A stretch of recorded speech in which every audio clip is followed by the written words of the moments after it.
બતાવીએ એમના ગુરુ.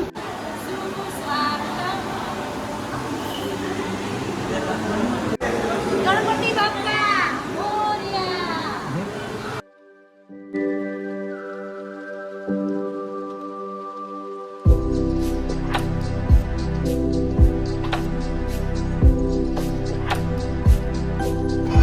તો મિત્રો અહીંયા કાળીદત્તનો ઇલેક્ટ્રોનિક પૂતળો બનાવેલો છે, તમે જોઈ શકો છો. સામે જરૂરથી નિહાળજો.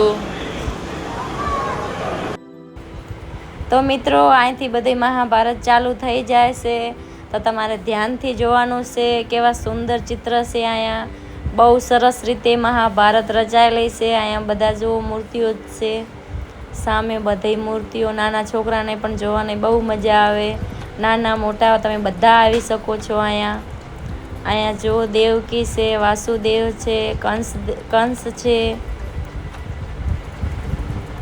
સરસનું ચિત્ર છે અહીંયા આ બાજુ.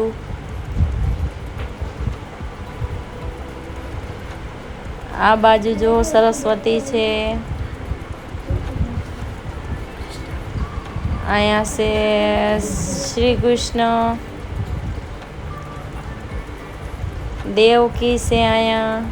તો મિત્રો તમે આવો તો જ તમને ખબર પડે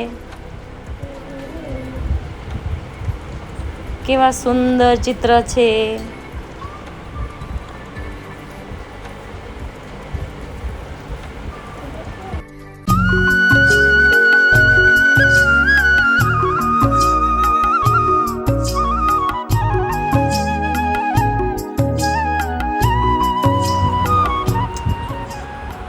તો મિત્રો અહીંયા તમે સામે જોઈ શકો છો શ્રી કૃષ્ણ છે. ઓલી કવિતા તો તમે સાંભળી જશે. જળકમળ છાડી જાને બાલા સ્વામી અમારો જાગશે. તો એ કવિતાનો આ પાઠ રચાયેલો છે બધો. અને આ બાજુ જો માખણનું મટકું છે, જશોદા માતા છે, કાનાને સજા આપે છે. કેવું સુંદર છે.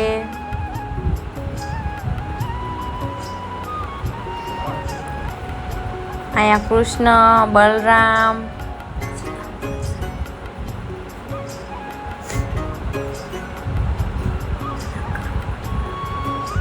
ગોવર્ધન પર્વત છે. અહીંયા દ્વારકાધીશે ટચલી આંગળી ઉપર ઉપાડ્યો તો એ ગોવર્ધન પર્વત છે. અહીંયા કેવો સુંદર નજારો છે મિત્રો. વરસાદ રીમઝીમ ચાલુ છે.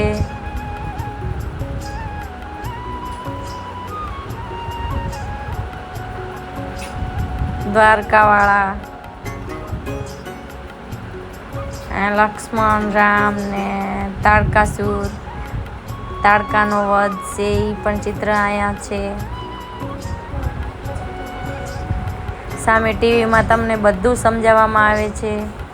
શંકર ભગવાન છે, પાર્વતી માતા છે,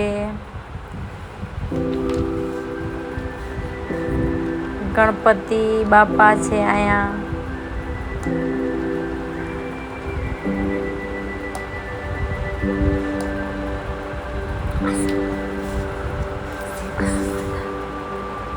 અહીંયા સીતા માતા છે જો સામે.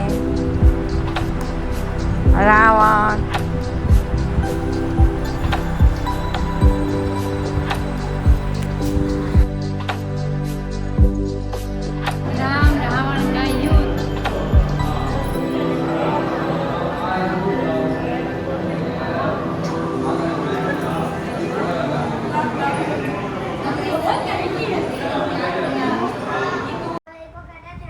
તો મિત્રો તમે અહીંયા જોઈ શકો છો સીતા માતાની અગ્નિ પરીક્ષા છે. સીતા માતા અગ્નિમાં છે, તમે જોવો છો.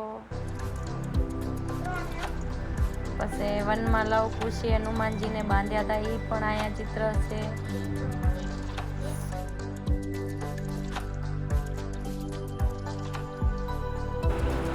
તો મિત્રો અહીંયા તમે સામે જો રામ ભગવાન બોર ખાય છે અને સબરી ભગવાન રામને બોર ખવડાવે છે ચિત્ર છે.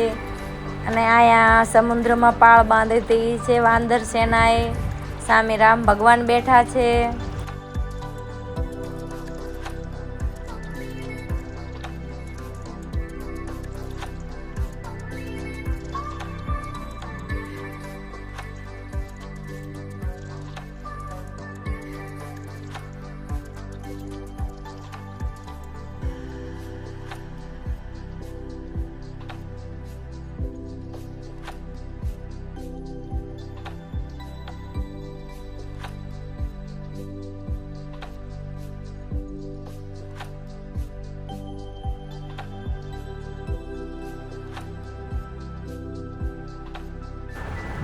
તો મિત્રો અહીંયા તમે જુઓ દશરથ રાજાએ શ્રવણને બાણ માર્યો તો એ ચિત્ર અહીંયા છે.